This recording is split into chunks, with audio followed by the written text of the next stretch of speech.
prisustvovali su i predstavnici prijateljskih naroda Velikog Njemačkog rajha i Kraljevine Italije.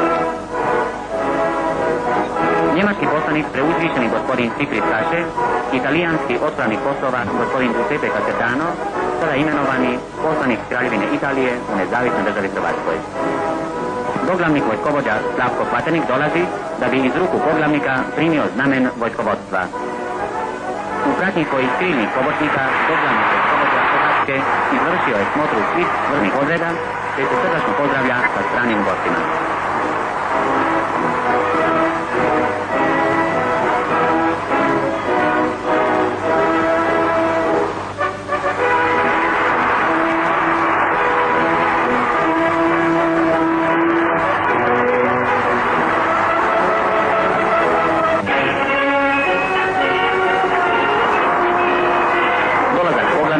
Pozdravljen je urnevetnim okritima oduševljenja.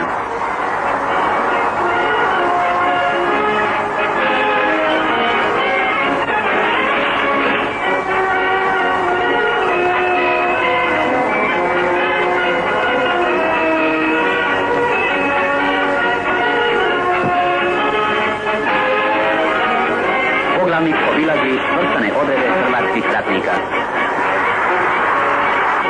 Malo ima ratnih grobova, malo ratnih polja, malo ratnih gora u Europi koje nisu blagoslovljene krvlju ratničkog i pobjedničkog roda hrvatskoga. Lična na pobjede, hrvatska će vojska uvijek ostati vjerna svjetlim tradicijama svoje slave.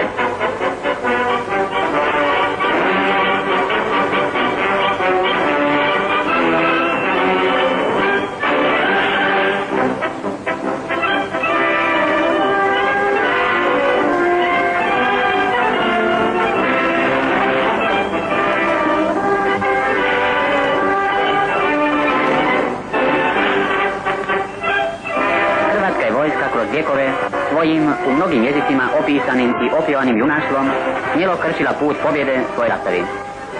Ovdje vidimo stare, slavom ovjenčane zastave pod kojima su se u prošlim stoljećima, a također i za svjetskog rata, hrabro i neustrašivo borili hrvatski vojnici.